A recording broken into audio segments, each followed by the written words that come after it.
چھوڑ کر جا رہا ہوں، ایک اللہ کی کتاب اور دوسری میری سنت، اور جب تک تم اسے مضبوطی سے تھامے رہو گے ہرگز گمراہ نہیں ہوگے۔ وأعداء الإسلام لم يتوقفوا عن محاولة الطعن في الإسلام وفي السنة منذ القرون الأولى وحتى اليوم۔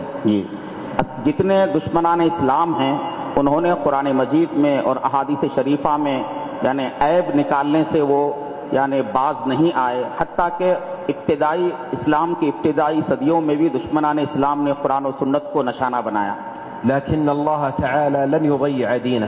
لیکن اللہ تبارک و تعالیٰ نے ان کی کوششوں کو ناکام کیا اور اپنے دین کی اللہ نے حفاظت فرمائی۔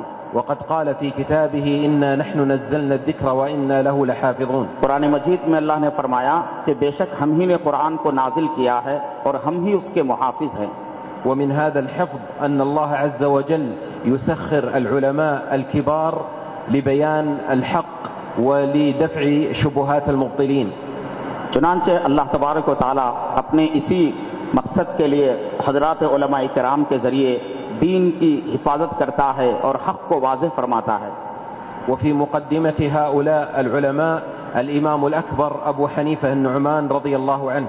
جن علماء کرام نے دین کی حفاظت کی ہے ان میں سر فہرست امام اعظم ابو حنیفہ رحمہ اللہ ہیں، وكذلك الإمام مالك والإمام الشافعي والإمام أحمد رحمهم الله جميعا۔ اسی طرح امام مالک اور امام شافعی اور امام احمد بن حنبل سارے ائمہ کرام ہیں، وهؤلاء كلهم على عقيدة واحدة ومنهج واحد۔ اور یہ سب کے سب ایک ہی عقیدے پر تھے جو صحیح اسلامی عقیدہ ہے۔ وليس بينهم خلاف، ان حضرات کے درمیان آپسی عداوت یا کسی قسم کی دشمنی نہیں تھی، إلا في بعض الفروع العملية التطبيقية۔ ان حضرات کے درمیان جو اختلاف ہے وہ بعض فروعی مسائل میں ہیں، وهو اختلاف رحمة وتوسعة على المسلمين۔ یہ ائمہ کا اختلاف امت کے لیے رحمت ہے اور امت کے لیے دین کے معاملے میں وسعت فراہم کرنا ہے، وهو تنوع في طريقة استنباط الحكم من الدليل۔ یہ اختلاف اس لیے ہے کہ کسی بھی شرعی دلیل سے استنباط کرنے کے طریقے میں تنوع پایا جاتا ہے جس کی وجہ سے فروعی مسائل میں اختلاف ہو جاتا ہے۔ والإمام أحمد بن حنبل هو تلميذ الإمام الشافعي، امام احمد بن حنبل امام شافعی کے شاگرد ہیں، والإمام الشافعي هو تلميذ الإمام مالك، اور امام شافعی امام مالک کے شاگرد ہیں، والإمام مالك كان في المدينة وأبو حنيفة كان في الكوفة فلم يتيسر بينهم اللقاء۔ امام مالک رحمہ اللہ مدینہ منورہ میں رہتے تھے اور اسی زمانے میں امام ابو حنیفہ کوفے میں رہا کرتے تھے، اتفاق سے دونوں کی ملاقات نہیں ہو سکی۔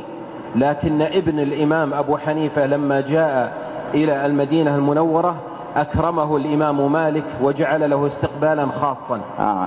جب امام ابو حنیفہ کے فرزند مدینہ منورہ تشریف لائے تو امام مالک رحمہ اللہ نے ان کا بہت زیادہ اکرام فرمایا۔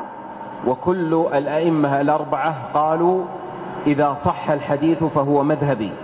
تمام ائمہ نے یہی کہا کہ اگر کوئی بات کسی صحیح حدیث سے ثابت ہے تو یہی میرا مسلک ہے۔ وكل هؤلاء كانوا يعتنون بالحديث عناية عظيمة ويعظمون الدليل من القرآن ومن السنة۔ یہ سارے کے سارے ائمہ کرام احادیث کا بہت زیادہ لحاظ فرمایا کرتے تھے اور ان سبوں نے یعنی احادیث کو اور قرآن کو ترجیح دیا ہے۔ وقد وضعوا قواعد لاستنباط المسائل من النصوص۔ ان سب حضرات نے نصوص قرآن اور نصوص حدیث سے مسائل کے استنباط کے لیے اصولوں کو متعین فرمایا۔ وقدموا خدمات جلیلة للإسلام والمسلمين۔ اور اسلام اور مسلمانوں کے لیے عظیم خدمات انہوں نے پیش فرمائی۔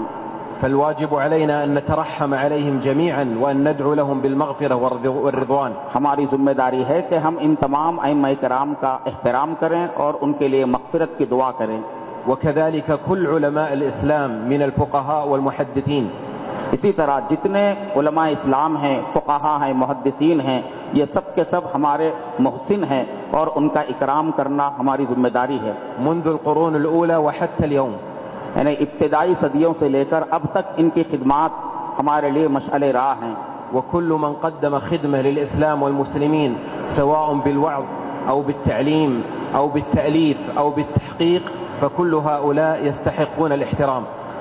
جتنے خدام اسلام ہیں کسی بھی طریقے سے جنہوں نے دین کی خدمت کی ہو، چاہے تعلیم کے راستے سے یا تبلیغ کے راستے سے یا نشر و اشاعت کے راستے سے، یہ سب کے سب دین کے خدام ہیں اور ان کا احترام کرنا ہماری ذمہ داری ہے۔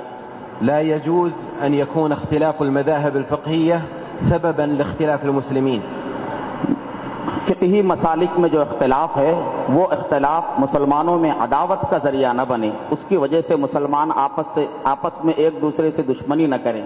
إن الله تعالى يقول وإن هذه أمتكم أمة واحدة۔